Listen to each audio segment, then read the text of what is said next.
Ang pamagat ng aking pong i-share ay connecting people to Jesus. Tanungin mo ang iyong katabi, are you connected to the Lord? Oh. Magkaiba po yung dumadalo lamang every Sunday at iba rin naman po yung connected ka talaga sa Panginoon. Pwedeng kayo po, mga kapatid, ay linggo-linggo ay nagsisimba. Pero hindi po ibig sabihin na ikaw ay linggo-linggo ay present, automatic na ikaw ay connected na sa Panginoon. Yun nga po, iba ay nandito para lamang magtago sa inuutusan ng magulang sa bahay. Diba? Ayaw mapaghugas ng pinggan, ay pumunta ko lang po sa church. Yung iba na may nasa church, pero wala naman sa Panginoon ang isip. Nagte-text, nag-chat-chat. Yung iba naman ay habang preaching, hindi nakikinig ng preaching. Kaya, mga kapatid, hindi connected. Nagiging connected lamang ang isang tao sa Panginoon kapag ang kanyang isipan, ang kanyang puso, ay nakapokus sa Panginoong Jesus. Sabihin mo sa iyong katabi ngayon, kalimutan mo muna ang hindi uulam. Kalimutan mo muna yung lulutuin. Ano mang magagawin sa bahay, nandito ka na din lamang. I-focus mo na ang iyong isip at puso sa Panginoon. Dahil kung hindi nakakonect ang iyong puso at ang isip, ang iyong buhay sa Panginoon, mamimiss mo yung mga bagay na gustong i-release ng Panginoon sa buhay mo. Nasubukan niyo na po ba kayo ay magdilig ng halaman? Gumamit kayo ng hose? Binuksan niyo yung gripo. Ngayon, bakit kayo walang tubig na lumalabas doon sa hose? Ini-spray yung halaman, walang dumadalo. Itanungan niyo kung bakit kaya. Pagtingin niyo doon sa mismong gripo, hindi pala nakakonect yung hose. Kaya kahit mayroong bulos, walang kang makitang bulos ng pagpapalag. Bakit? Kasi baka ikaw may disconnected. Pero kung ikaw ay connected sa Panginoon, I am telling you, laging mayroong dadaloy na bulos ng pagpapala at himala sa inyo. Now, let's make people connected to Jesus. Basahin po natin ang sinabi po ng salita ng Diyos dito sa aklat po ng Romans chapter 15, verse 20 hanggang 21. Babasahin ko po ito sa Tagalog, basahin po ninyo sa screen. 1, 2, 3, go. Ang tanging hangad ko'y maipangaral ang magandang balita. Sabihin natin, magandang balita. Maraming pangit na balita ngayon na tayong nakikita sa internet, mga gera, mga kalamidad, mga lindol, mga sakuna, mga sakit, mga virus. Ang daming mga hindi magagandang balita. Ano ang nararamdaman ninyo kapag kayo ay nakakapanood o nakakapakinig ng mga hindi magagandang balita?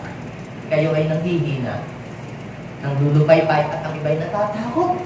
Nag-aalat na babalisan ko, makabukat nandito na yung virus, ako makabukat. Nandito na yung gera. Takot ang dala ng masamang balita. Pero, tayong lahat na nandirito ay hindi masamang balita ang gusto ng Panginoon na ating ikalat. Ang mga social media, ini-exaggerate nila yung balitang simple naman na hindi naman nakakatakot, ginagawang ang balita ay nakakatakot. Bakit? Para lang dumami ang views ng kanila pong mga movies. Pero anong naging epekto sa iyo? Ang ating role sa church ay maipangaral ang mga magandang balita sa mga lugar na hindi pa naipapangaral si Kristo. Sa verse 21, basahin natin. Go.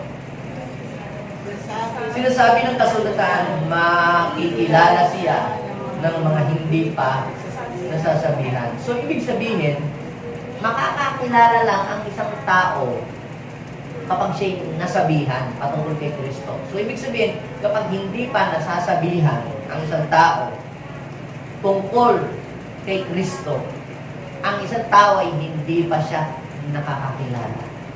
Alam niyo po ba, mayroong mga places na mas kilala pa si McDonald's kaysa kay Jesus Christ. Mas kilala pa yung brand ng soft drinks kaysa Jesus Christ. Yes, totoo po yan. Meron nga po tayong dalawang pastor missionary sa Hong Kong. No? Nagbibigay po sila ng flyers. Ang nakalagay doon ay Jesus saves you and Jesus saved you and Jesus loves you. Alam niyo, nung tinanggap po ng Chinese, yung flyers na yun, sabi niya, who is Jesus? You or you? Totoo po yan.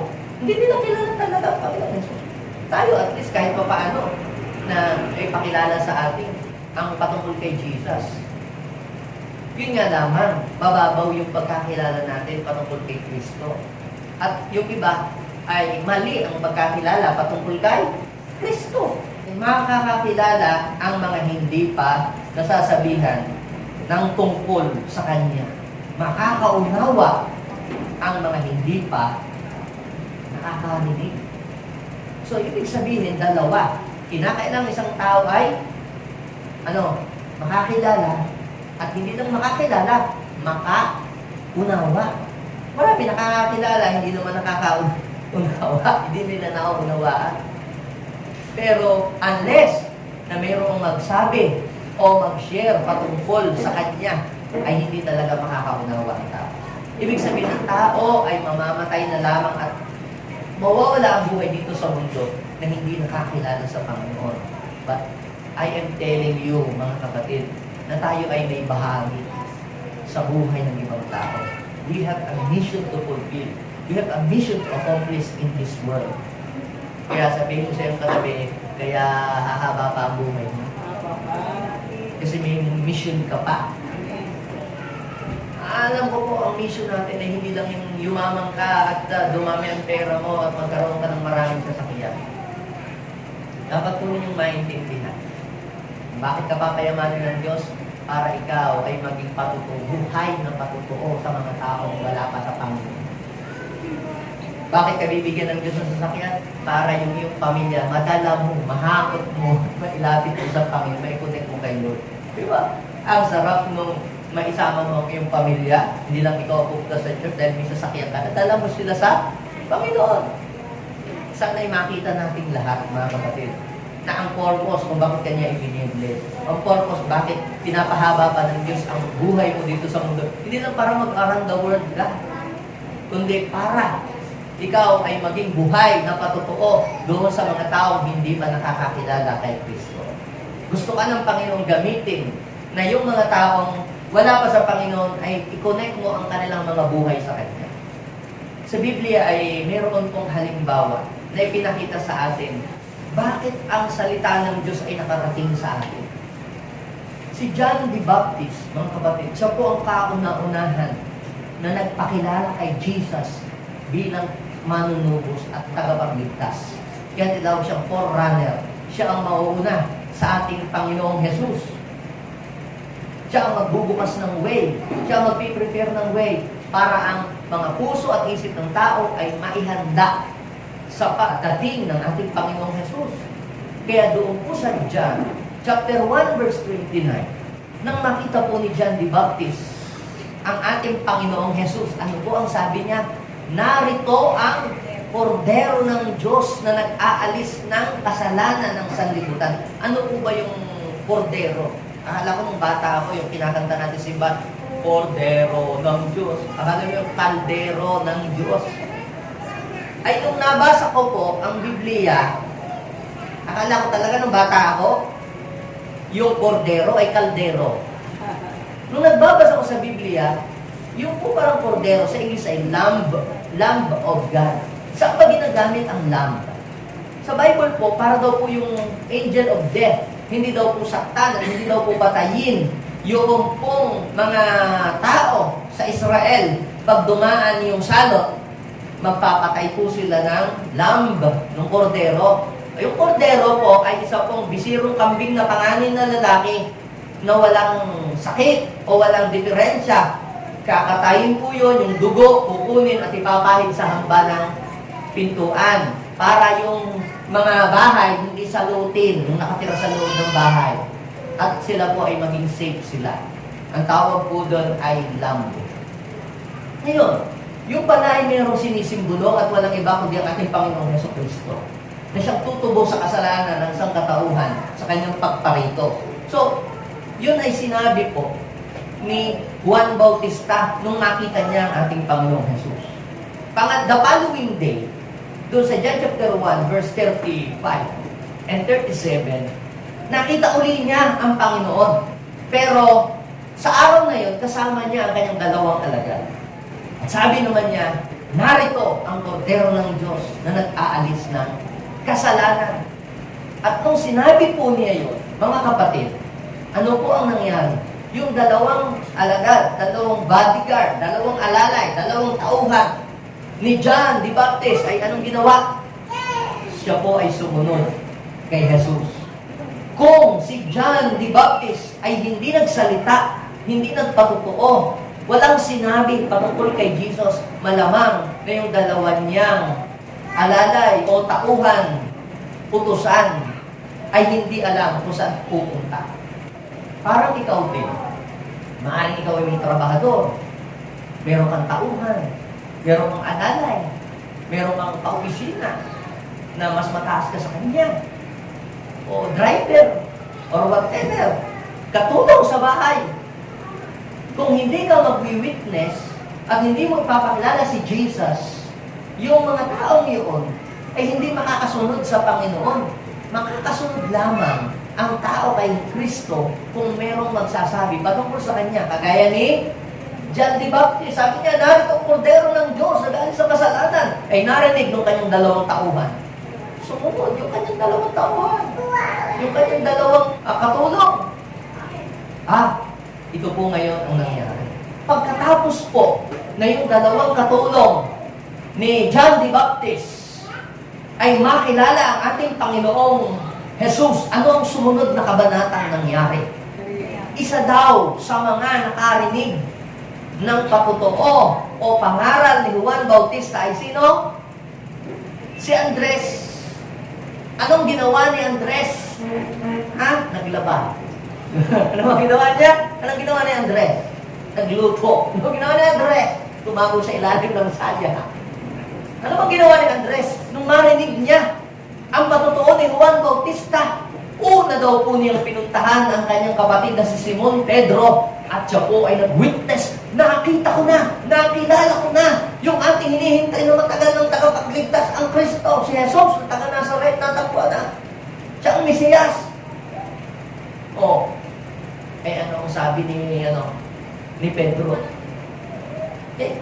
Meron bang matuwid manggagaling sa Nazaret? Sabi, tingnan mo. Sabi sa verse 42, anong ginawa ni Andres?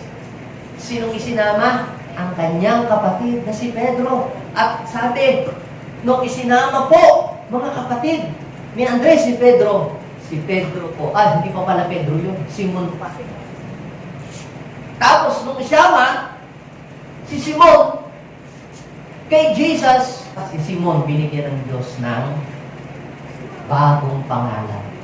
Mula ngayon, hindi na ikaw, Simon, ang ipapangalan na sa iyo, Pedro. Ano mo yung Simon? Parang mamon Pabago-bago. May mga tao, pabago-bago ang isip, lituhin.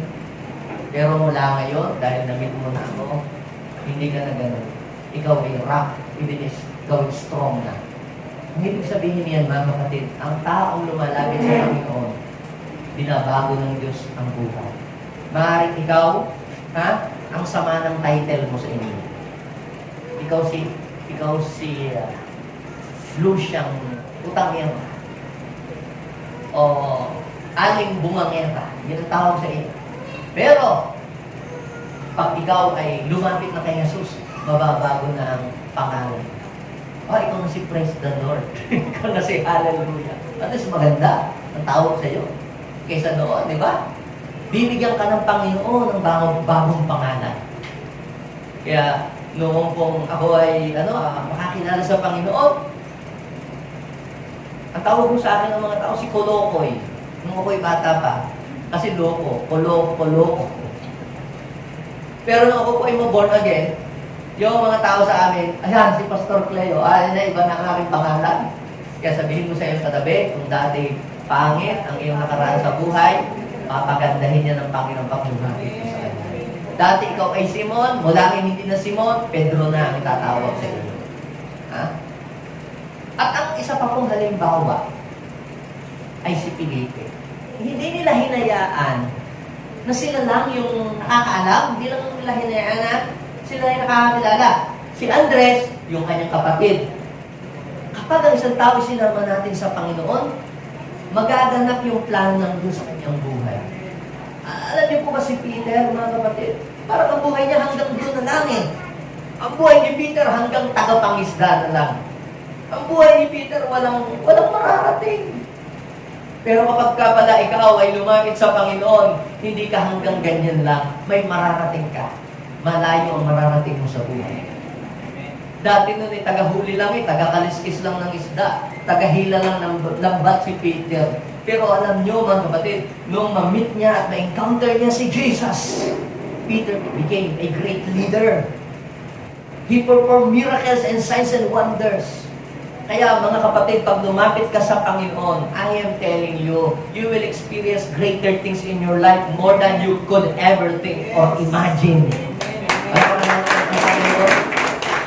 Akala ko nga ako hanggang Isla Verde nun lang, itaong bundok.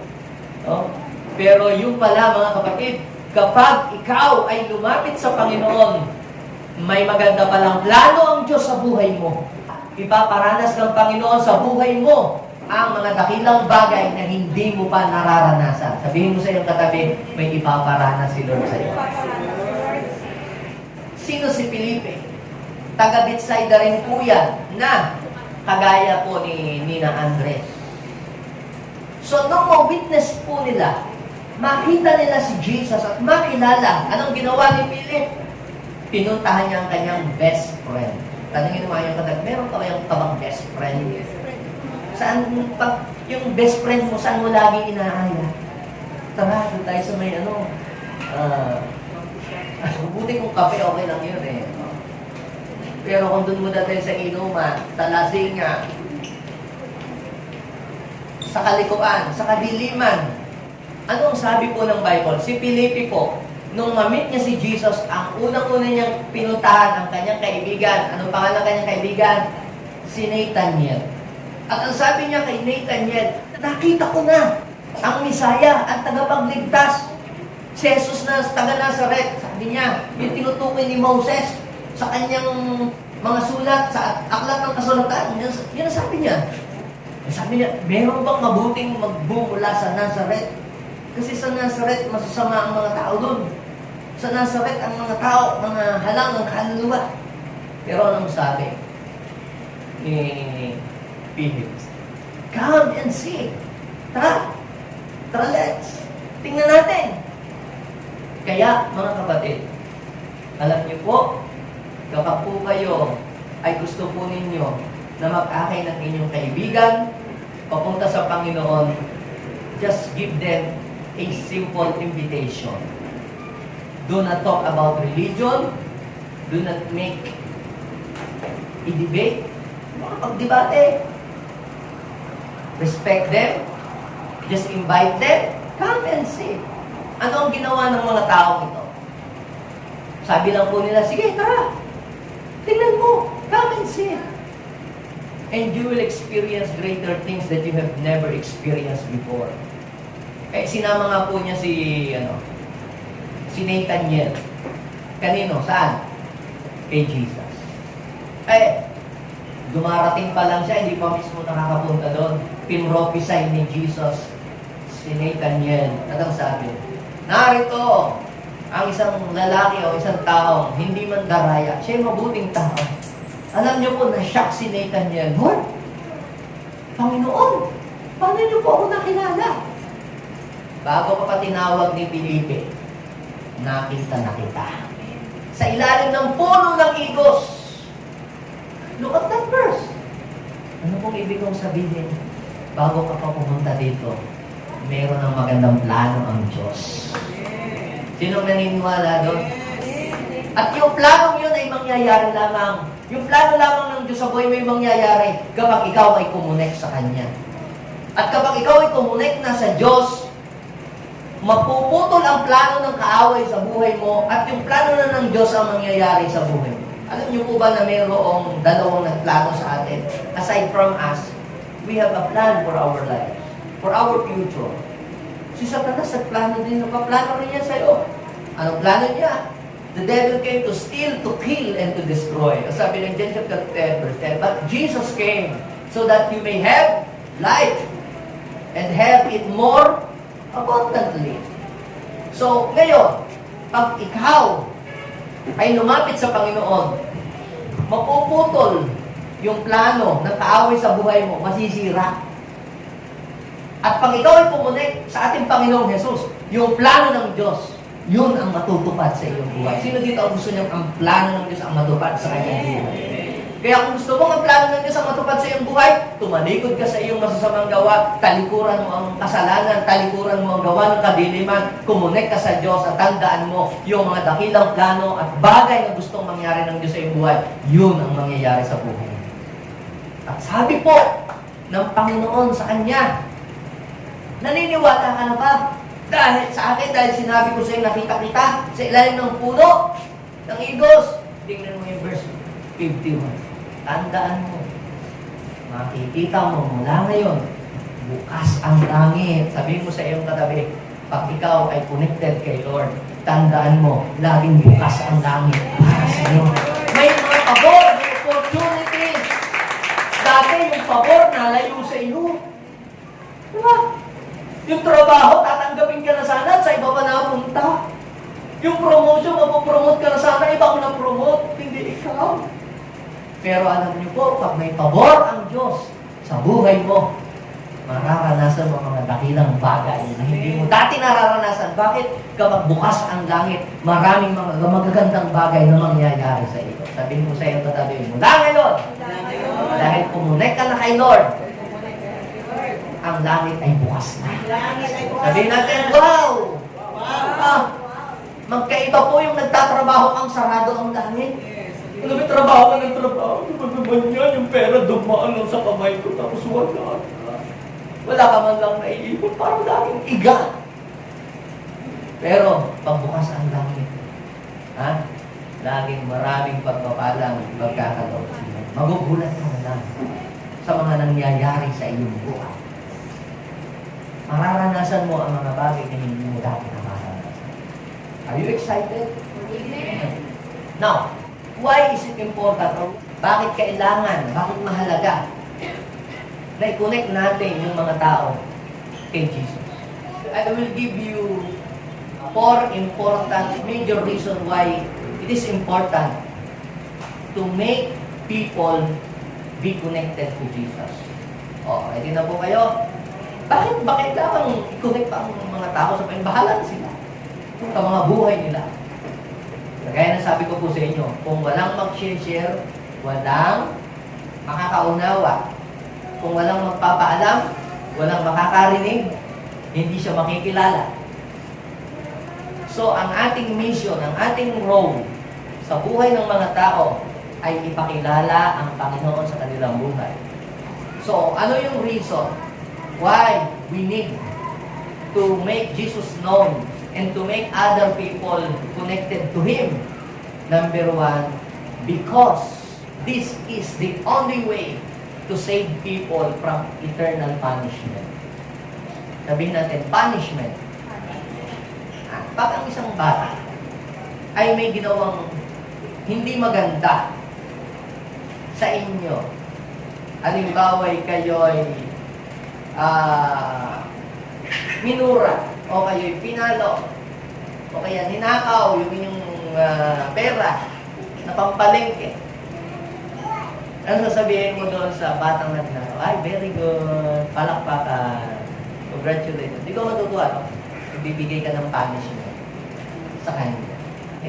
Alam niyo po ba, mga kapatid, na lahat ng tao ay destined sa kaparusahan ng Diyos? Bakit?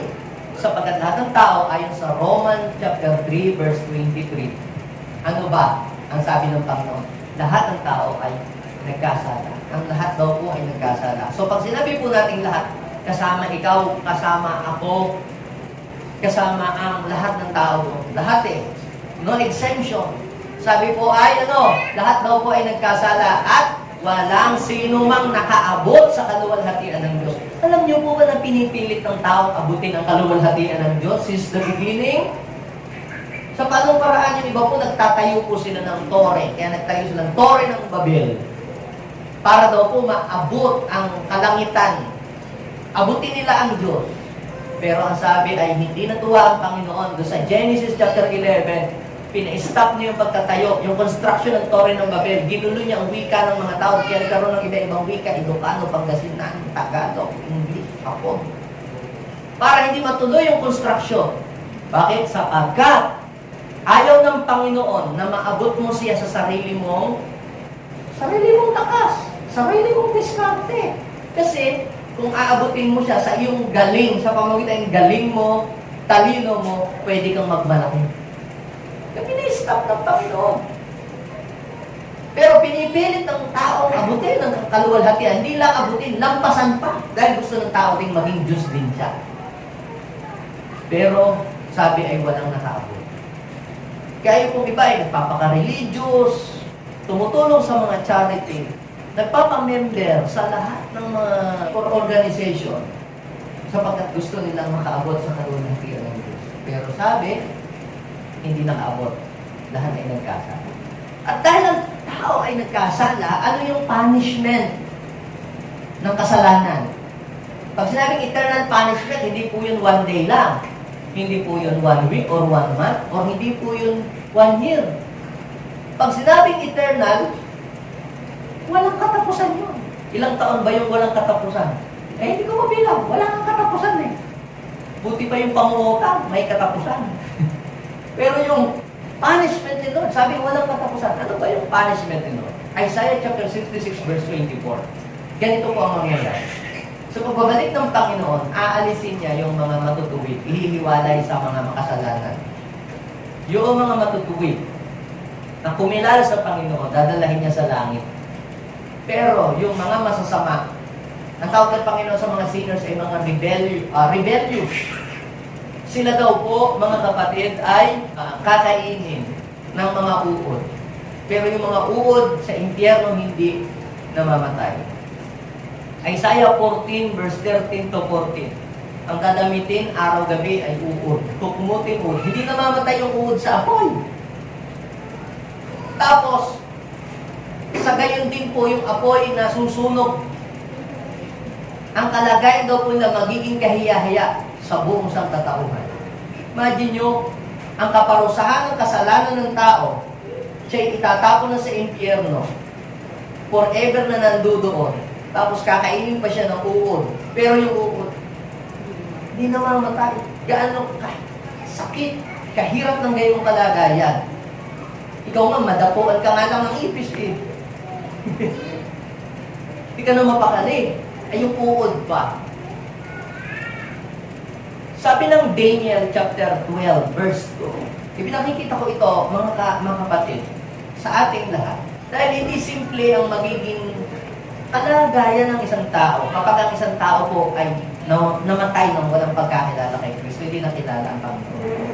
Para hindi natin balibulain ang ating mission para tayo ay may gawin. Alam natin, bahala sila kung gusto nilang makinig sa akin o gusto nilang lumapit sa Panginoon, bahala na sila, sa kanila na yun.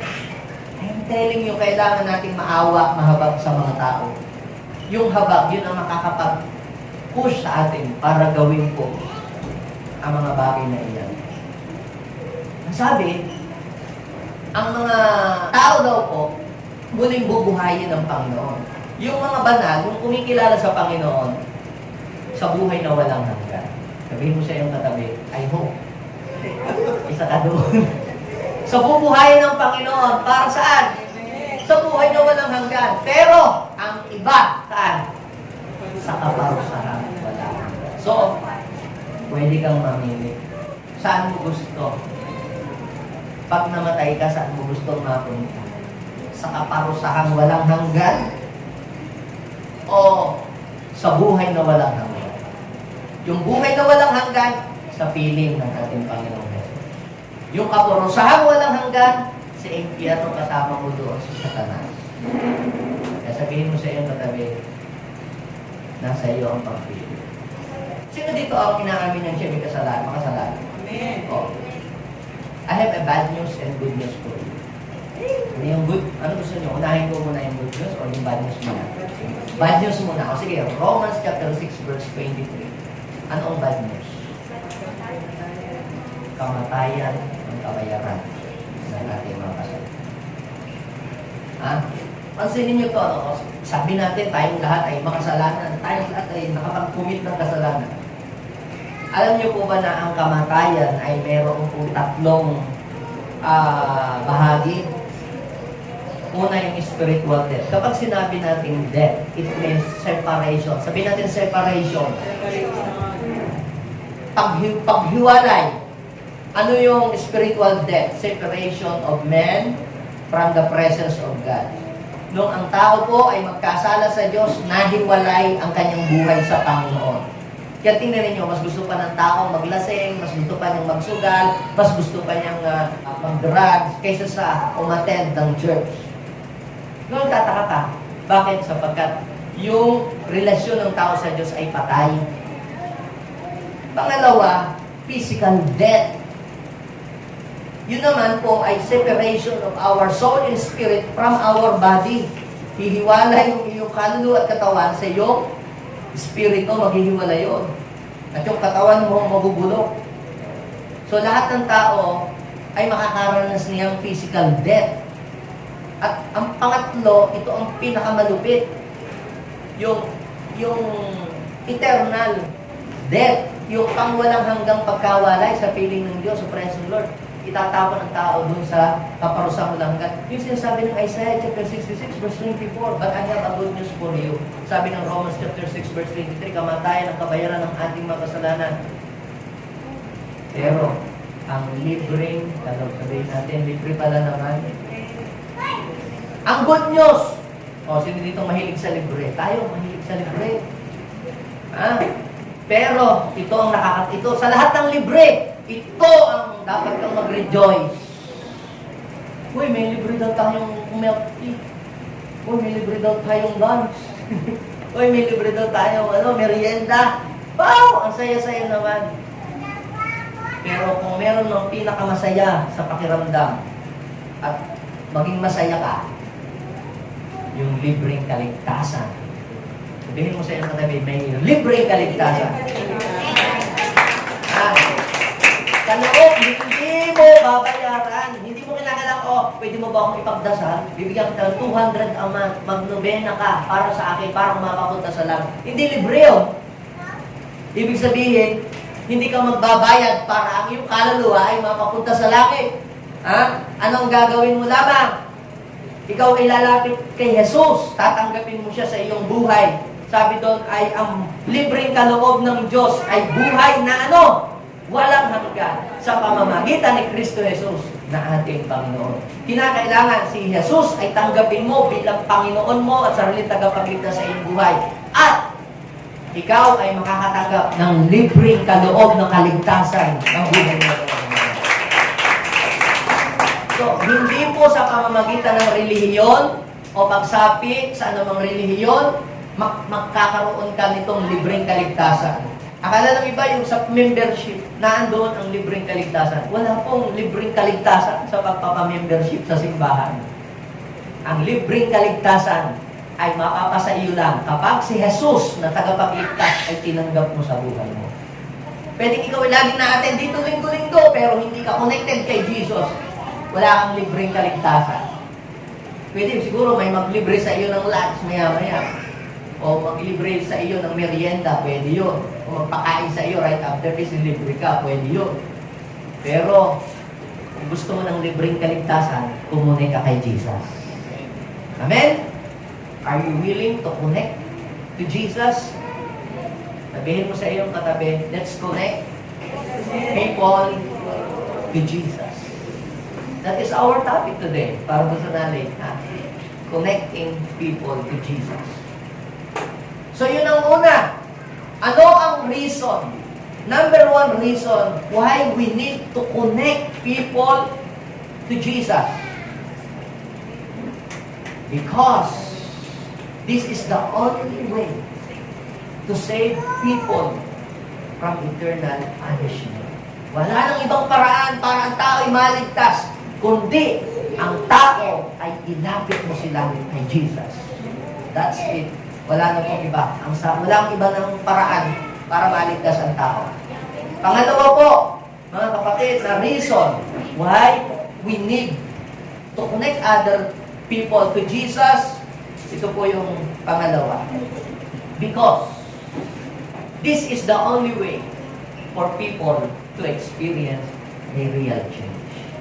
Siguro narinig niyo na po yung kantang gusto kong bumait pero di ko magawa. Favorite song mo ba yun? Totoo naman po yun eh. Sino dito gustong ang buhay niya ay umayos? Wala naman siguro tao nagpaplano ang buhay ko, makapangitin ko. Walang gano'n eh. Lahat ng tao gusto niya matransform ang buhay, gumanda takbo ng buhay. Ayaw niya yung siya'y alipin ng bisyo, ayaw niya ang buhay niya ay nag-i-struggle, gusto niya ang buhay niya ay maayos eh. Wala namang tao may gusto may gera. So, lahat ng tao gusto niya may transformation, may pagbabago. Kaya, tinatry ng tao ang lahat ng bagay para baguhin ang kanyang sarili. Yung iba po ay nawala na sila ng pag-asang babago. Kaya tinanggap na nila kung sino sila. Yes, tinanggap na nila kung sino sila. Pero alam niyo po, ang tao kapag pala nalapit sa Panginoon, may pag-asa pang babago ang kanyang buhay. Yes. Anong gender meron ka? Ha? Pag ikaw ay lumapit sa Panginoon, kaya kang gawin ng Panginoon na straight ang iyong buhay. Yes, sa JA1 Church, meron na po mga miyembro ng LGBT, transgender, nakakilala kay Jesus, nabago ang buhay, binago ng Panginoon. May pag-asa ka, sabihin siya, may pag-asa kang mabuhay ang buhay. Bakit? Hindi natin ikinokondem ang mga tao dahil walang taong magustong maging alipin. Biktima lang sila ng kaaway, ng kasinungalingan ng kaaway. I-inject ako, ganyan pa, ganito po. Nagkamali si Lord. Alam mo, dapat ikaw ipalayo, tamo naging kaldero pa. Nagkamali siya sa iyo, napagkamali ka pa. Yun ay kasinungalingan lang ng Diablo. Sabihin mo sa iyo katabi, you are but God says you are. Huwag mong pakinggan yung bulong ni Satanas sa iyong isip. Ang iyong pakinggan at paniwalaan ay yung sinabi ng Panginoon sa Biblia patungkol sa iyo. Now, sabi po ng 2 Corinthians 5:17. Anong sabi doon? Kaya daw po mga makipag-isa kay Kristo, kailangan pala po na tayong lahat ay makipag-isa sa Kanya. Ibig sabihin, ikaw ay connected. Connected ka sa Panginoon. Ang sino man nakipag-isa kay Kristo, ano mangyayari? Nagiging siyang isang bagong nilalang. Yung kanyang dating pagkatao, nawawala, naaalis sa kanyang buhay. At ano po ang nangyayari? Siya nagiging isang bagong nilalang. At tingnan yung verse 18, ano sabi? Ang Diyos daw po ang gumawa ng lahat ng ito. Sa pamamagitan nino ni Kristo. Ibig sabihin, hindi mo kaya talagang baguhin ang sarili mo unless na kumilos ang Diyos sa iyo. At si Kristo daw po ang dahilan. So anong kailangan mo gawin? Kukunik ka kay Jesus. Kay Jesus Christ para mabago ang iyong buhay. Dahil kung hindi ka kukunik sa Kanya, wala kang magagawa. John chapter 15, verse 5. Apart from me, you can do nothing. Siya kasi ang creator. Siya kasi ang nag-aayos. Siya ang nagre-repair ng buhay. Imagine mo kung may sira ang electric fan, tapos dadalahin mo sa veterinaryo, anong nangyayari sa electric fan? Pumupunta ka sa maling nagre-repair. Anong kailangan mo gawin? Pumunta ka sa expert. Ang tanong, sino ba ang gumawa sa'yo? Sino ba ang lumikha sa'yo? O kung meron kang defect, kung meron kang problema, lumapit ka sa Kanya. At anong gagawin ng Panginoon? Ikaw ay Kanyang babaguhin. Tutulungan Kanya na ma-overcome ang lahat ng bagay na nahihirapan mong overcome sa iyong buhay. Mangyayari lamang yun kapag kumunik ka kay Jesus. Ang sabi po ng 2 Corinthians chapter 3, verse 18, paano ginagawa ng Lord yun? Sa pamamagitan ng Espiritu niya. Pag lumalapit daw tayo sa Panginoon, alis yung talokbong natin. Yung kasinungalingan ng kaaway na ini-inject sa atin. Ano ba yung talokbong? Na inilagay sa iyong kasalanan, na nabla-block sa iyong paningin, yung spirit of unbelief, naalis daw yun kapag isang tao ay humaharap sa Panginoon. Ibig sabihin, kapag isang tao lumalapit sa Diyos, may nababago, may naaayos sa Kanya. Yun dapat alisin, inaalis ng Panginoon. Yun ay sa pamamagitan ng Espiritu na ipagkakaloob sa iyo ng Panginoon. Babaguhin ka niya. Diba? Sabi diyan, hanggang sa daw tayo ay maging mistulang kalarawan ng Panginoon. So, ang plano ng Panginoon sa iyo ay maging kawamis ka ni Christ. Yung ugali mo, maging katulad ng ugali ni Christ. Pangatlo, na reason why we need to connect other people to Jesus. Because He is the only way to enter the kingdom of heaven. Siya lamang po ang tanging daan, wala nang iba, para makapasok tayo sa kaharian ng langit. Pero po akong nakausap na pilosopo, di ako po ay nasa isang Bible study. Kabataan pa, young people pa po ako noon. Meron pong nangangaral ako sa salita ng Diyos. Meron pong habang ako po ay nag-preach. Sabi ng isang medyo matanda, may edad na sa akin. Alam mo, Brother Cleo, yung pagpasok sa kaharian ng langit, maraming paraan para tayo makapasok sa langit. Parang ganito lang yan. Kunyari, papunta ka sa Manila, pwede kang dumaan sa dyan, sa Bayang Bang. Pwede kang dumaan sa Lingayen, sa Tarlac. Pwede ka rin sa Ordaneta, Tiplex nga, Super Highway. Oh, maraming paraan. Gumawa ka ng kabutihan. Sumapi ka sa mga relihiyon. Oh, tumulong ka sa charity. Binanggit niya yun. Sabi ko, tama po kayo. Pagpunta po sa Maynila, marami po tayong pwedeng daanan. Actually, pwede nga kayong dumaan sa air eh. May helicopter kayo eh. Pwede. Yun po, ay pag pinag-usapan natin, ay pagpunta sa Maynila. Pero pag ang pinag-usapan po natin ay pagpasok sa kaharian ng langit, pagpunta po sa langit, wala pong ibang daan na ipinrovide si Lord para tayo makarating doon. Hindi relihiyon, hindi good works, hindi charitable works. Only Jesus Christ. John 14, verse 6. Jesus said, I am the way, the truth, and the life. No one goes to the Father except through me. Sabi ng Panginoon, ako ang daan, the way, the truth, the life. Wala daw makakapunta doon sa Ama, kundi sa pamamagitan niya. Hindi si Mama Mary, hindi si Joseph. Yes, Joseph is a good man, Mary is a good woman, yun ang sabi ng Bible. Pero hindi sila yung daan para punta sa langit. Sino ang daan? Si Jesus. At wala daw makakapunta doon sa langit, sa kaharian, sa Ama, kundi sa pamamagitan lang. Sabi ng John chapter 10, I am the door. Siya daw ang pinto. At ang sino mang papasok na hindi sa kanya ang dadaan ay magnanakaw at tulisan. Sabi ni Jesus. Sabi niya, sa Acts chapter 4 verse 12, kay Hesus Kristo lang matatagpuan ng kaligtasan sapagkat sa silong ng langit ay walang ibang pangalang ibinigay ng Diyos para maligtas ang sangkatao. Walang ibang pangalan na ibinigay ang Diyos Ama sa langit para tayo imaligtas. Pangalan lamang ni, sigaw natin, the name of Jesus. So kaya yun po ang ating ipopromote. Let's make Jesus known. Bakit? Sapagkat si Jesus po lamang ang makapagliligtas sa buhay ng isang tao. At ang pang-apat. Ano yung una? Na reason, ulitin natin, para hindi natin makalimutan, para pag nag-share tayo, pag alis natin dito, alam natin i-share sa ating mga kaibigan. Ano ang reason why we should connect other people to Jesus? Because this is the only way to save them from eternal punishment. Pangalawa, This is the only way to experience real change, and He is the only way to enter into the kingdom of God. And last, ito po, because He is the only way for the Father to listen to your prayer. Sino po dito ang nagdadasal lagi? Sa kaninong pangalan po kayo nagdadasal? So, sa ating pong kinagisnan, tinuro ng Kastila.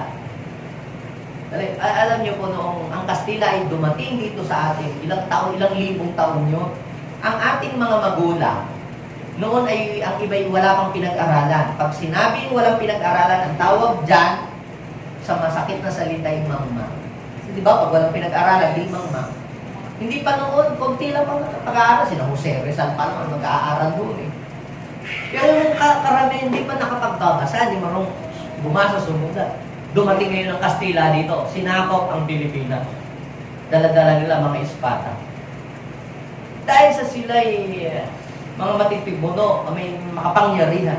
Kung ano na lang sabihin ng Kastila sa mga Pilipino, anong ginagawa ng mga Pilipino? Sunod na lang ng sunod, baw na lang ng baw. O, aray ang Diyos, luhod kayo din eh. O, halik. O, aray Diyos, ito ang Diyos na maliit, ito ang Diyos na malaki. O, magdasal kayo din eh, magdasal kayo doon. Kaya nga, si Jose Rizal ay gumawa ng No Limitang Hilis. Dahil nabasa niya ang scripture. Oh, ay bakit para ako'y maligtas eh, kinakailangan ko magbabayad. Eh, ang nakalagay sa Biblia ay libre ang kaligtasan. Opo, eh, hindi daw makakarating sa langit eh. Pagka barya lang ang binaya, kinakailangan ay lakihan. I am telling you, mga kapatid, that is a big lie of the enemy. Pero salamat dahil nakarating sa atin ang salita ng Diyos na laman natin ang katotohanan. Ang John chapter 8, verse 31, 32, kung patuloy kayong mag-aaral sa aking mga salita, kung patuloy kayong susunod sa akin, makikilala niyo ang katotohanan ang mapapalaya sa inyo. The truth will set you free. Kung hindi pa natin nakikilala ang Panginoon, kung kanino-kanino tayo tumatawag. Pag tayo ay may lagnat, may sakit, may dilubyo, may bagyo, dami natin santong tinatawag. Santo Niño, Santo Mamay, Santo Niño. Pati si Dilma Santos, lahat ng santo. Now, actually, ang isa po sa pinakagusto ko, isa sa gusto kong saint, si Saint Therese. Si Saint Therese po, she is a good woman. Bakit? Siya'y matulungin. At siya nakilala sa kanyang mga charitable work. Sabi ko, Lord, pag ako pinasagana mo boy, gusto gayahin si Mother Teresa. She is a good woman, but I am telling you, she is not the way to enter into the kingdom of God. Kailangan din niya ng Savior na kagaya mo. Sabi ng Bible, kung ikaw ay mananalangin, sabi ng John chapter 14, verse 13 to 14, pag magpe-pray ka, meron ka lamang isang pangalang babanggitin.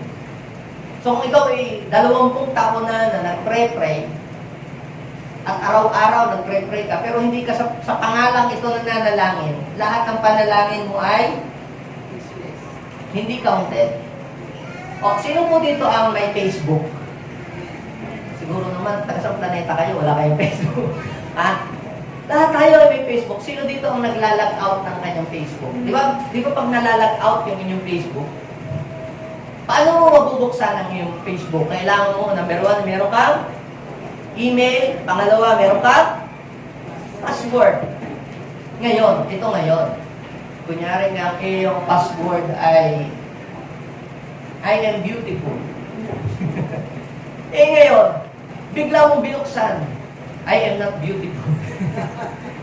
Mag-o-open ba yun? Hindi mag-o-open dahil kahit anong pindot mo, kung ano-anong ipasok mong numero, samahan mo pa ng comma, kuwit, hyphen, lahat-lahat, hindi mag-o-open, hindi mo mabubuksan ang iyong Facebook kasi mali ang iyong password. Sa langit, meron lamang isang password para ang panalangin mo ay magkaroon ng katugungan. Anong sabi? Ano mang hilingin ninyo sa Ama, sa aking pangalan. Sino yung nagsasalita dyan? Si Jesus. Yan ang password. Sa tuwing ikaw ay hihingi sa Ama, hindi pangalan ni Pastor Pio o ni Bishop Art, pangalan lang ni Jesus. Sabihin mo siya ang katabi, pangalan ng Jesus. At ibibigay, gagawin ng Ama, yung lahat ng iyong kahilingan sa Kanya, sa pamamagitan ng Panginoon. At another verse sa Bible na patunay na sinabi po ng Panginoon sa atin sa John chapter 15 verse 16. Hindi kayo tumawag sa akin, hindi kayo pumili sa akin. Ako ang pumili at humirang sa inyo. Para kayo mamunga, maging fruitful ang inyong buhay. Sa gayon, anumang hinginin nyo sa Ama. Sabi niya, anumang hinginin nyo sa Ama. Sa pangalan ni Mama Mary, sa pangalan ni Joseph, sa pangalan ni Santo Niño, sa pangalan ni Kalungsod, ay ibibigay ko. Yun po ba ang nakalagay sa Bible? Ang nakalagay sa Bible ay malinaw. Anumang hingin ninyo sa Ama, sa aking pangalan, ay ipagkakaloob sa inyo. Sasabihin mo sa iyong katabi, wala ngayon? Wala ngayon. Ibibigay ko sa iyo ang password. Para ikaw ay magkaroon ng access sa heaven. Ito ang password. Ano ang password? Para maka-access tayo doon sa langit. Jesus. Pangalan ni Jesus. Sabihin mo siya, walang ibang password. Para magkaroon ka ng connection doon sa langit. Sabi ang mabait na kapitbahay daw, walang password ang wifi. Alam niyo po mga kapatid, ipinakita ito sa atin ng Panginoon para hindi maging sayang ang iyong prayer. Kahit pa ikay lumuhod sa balato, kahit pa ikay dumipa, na ikaw ay may pasang-pasang libro sa kamay, mayroon kang libro sa kamay. Kahit anong magpinitensya, kung hindi ka natawag sa pangalan ng Panginoong Jesus, ibang yung tinatawag.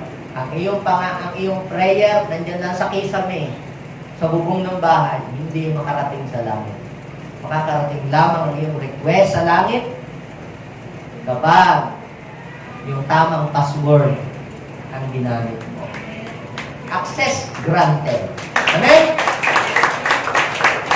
Now, kayo po na pumunta dito, some of you, your first time na kayo pumunta dito. Yung iba naman ay, matagal na uling hindi nakapunta dito, na ngayon lang uling nakapunta. Alam niyo po, minsan inilalagay ng kaaway sa ating isip. Panalapit sa Panginoon. Makasalanan ka. Hindi ko ba nahihiya? Tagal mo na wala. Yung palang yung bitaw. Ganun ilalagay. Ang kaaway, lalagyan ka na. Huwag ka na pumunta noon. Hindi ka na tatanggapin. Ganun ang nilalagay ng kaaway sa iyong puso at sa iyong isip. Madami ka na nagawang kasalanan. Hindi ka karapat dapat. Hindi ka matuwid. Marami kang pagkukulang. Nakakahiya ka kay Lord. Yan ang ibinubulong sa iyong labi ni Satanas. Kaya ano po ang ginagawa? Lalayo na nga lang siya talaga sa Panginoon. Tagal ko nang hindi nakakatalaga. Kaya hindi na nga lang ako gagawin. Makasalanan ako kaya, hindi na lang ako. Sila na lang. Hindi ako bagay dyan. I'm telling you.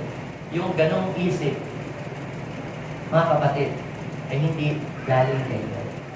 But I have a good news for you. Ito talaga galing kay Jesus. Basahin mo to. Ito ang message ni Lord para sa iyo. Sabihin mo siya katabi. Ito ang paniwalaan mo. John chapter 6 verse 37. Paniwalaan mo yan. Yan ang paniwalaan mo. Yan ang totoo. This is the truth. Ano ang truth? Lalapit sa akin ang lahat na ibinigay sa akin. Sabihin mo sa iyo katabi. Kaya nandito ka ngayon. Si Lord. Ang may dala sa iyo. At sabi, hindi niya itataboy ang sino man na lalapit sa akin. Ano mang nagawa mong pagkukulang? Ano man ang iyong gender? Ano man ang iyong pinanggalingan? Ano man ang iyong background? Basta't lumapit ka sa Panginoon, hindi ka niya tataboy. Sabihin mo siya na hindi ka itataboy. Hindi ka itataboy. Kaya hindi kita ipagtataboy. Ang iba sa inyo, tinaboy ni Mrs. Outside ako lang po, tinaboy ng mga magulang. Sabi, wala kang kwenta. Ikaw ay tama. Tinaboy ka. Ha? Tinaboy ka ng iyong naiibig. Pero I am telling you, merong isang tatanggap sa iyo na kahit kailan hindi ka itataboy. Yun ay ating Panginoong Jesus. Ano man ang nagawa, pagkukulang, gano'n mang kalaki yung kasalanan, pag lumapit ka sa Kanya, hindi ka niya itataboy. Ang gagawin niya, papagaanin niya ang pasanin mo sa buhay. Lilinisin niya ang kasalanan mo. Babaguhin mo niya. Sino po dito ang gustong pumunay kay Jesus? Amen. Lahat ang gustong pumunay kay Jesus dahil lahat ay tumibig. Let's connect ourselves to the Lord. Hindi natin maikukunik ang iba kung tayo mismo hindi nakakonect kay Lord. Kayo po na mga nandiyan dyan ngayon na dumalo, na nakatayo sa inyong po mga kinauupuan. Kahit nandiyan dyan po kayo, pwede po kayong pumunay kay Lord. You know God is everywhere. Pwede tayong pumunay kay Lord. Paano tayo pumupunay? Bakit tayo na-disconnected? Na-disconnected ang tao kay Lord dahil sa mga kasalanan. Sabi ng Isaiah 59 verse 1 and 2, hindi bingi ang Panginoon, hindi maiksi ang kanyang kamay. Hindi siya bulag para hindi niya tayo makita, hindi bingi para hindi man ang kasalanan na nagiging handa. Pero sa oras na ito, pag lumapit ka sa Panginoon, inamin mo ang iyong mga kasalanan, aalisin niya yun. Yung lahat ng harap, lahat ng handa. And He will connect you to the kingdom of heaven. Lahat ng gustong pumunay kay God, bow your head. Yes, habang nakayuko ka at nakapikit, aminin mo lamang na ikaw ay nagkamali, marami kang pagkukulang. Aminin mo lang na ikaw, Lord, ikaw po kayang baguhin ang aking sarili. Lord, hindi ko alam ang gagawin mo sa buhay. Aminin mo lang sa pagpakatotoo ka.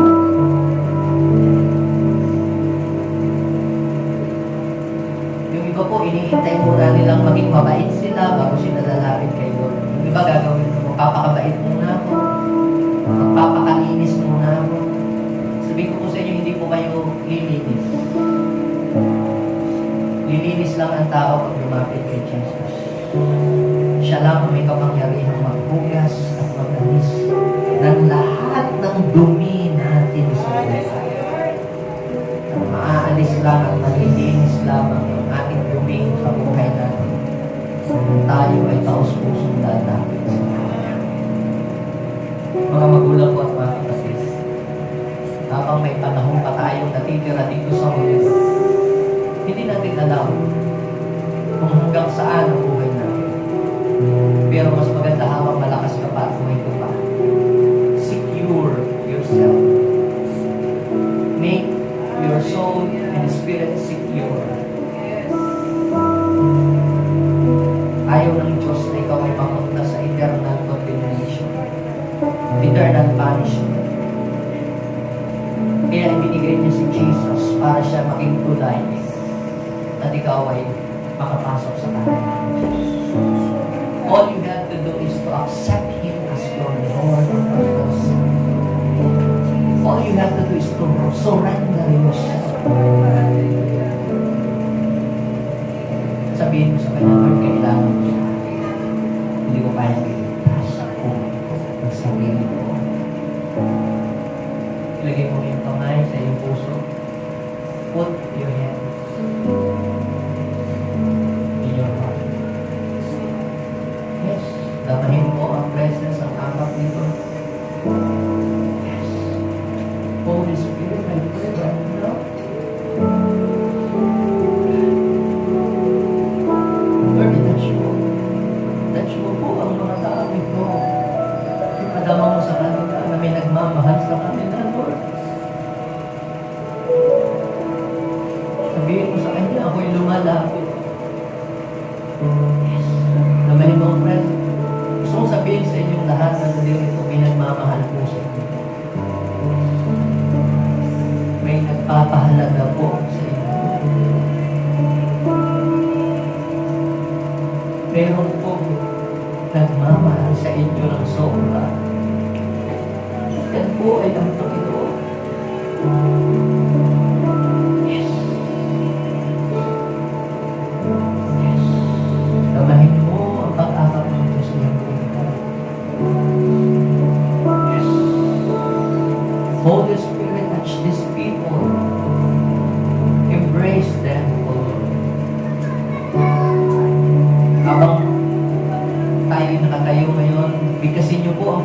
ito na sasabihin ko. Sabihin natin, Panginoong Jesus. Ako po ito sa puso ko. Inaamin ko po na wala akong magagawa kung hiwalay ako sa iyo. Gusto ko pong kumonect sa iyo mula sa oras na ito. Patawarin mo po sa aking mga kasalanan. Inaamin ko na wala akong magagawa. Hindi ko kayang baguhin ang buhay. Hindi ko kayang iligtas ang sarili ko. Ikaw lamang, Panginoon, ang makapagliligtas. Kaya ako buong pusong lumalapit sa iyo. Nagsisisi, papakumbaba sa aking mga kasalanan. Tulungan mo po ako. Gusto ko pong maligtas. Baguhin mo ang aking buhay. Wala kayo, kinikilala kita bilang aking Diyos at tagapagligtas. Tulungan niyo po ako na mapapalapit sa iyo ng Diyos at mabago ang buhay. At tulungan niyo din po ako, Panginoon, na yung kaligtasan na aking tinanggap ngayon ay maibahagi ko din sa ibang tao. Ma-share ko sa iba yung pag-ibig na ipinakanas mo sa akin. Kung paano mo akong tinanggap. Gamitin mo ako upang yung iba kong nangamahal sa buhay, mailapit ko din po sa iyo.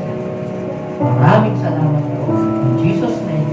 Amen. Ako na lang mag-pray, Lord. Bless niyo po ang iyong mga anak. Continue to embrace them.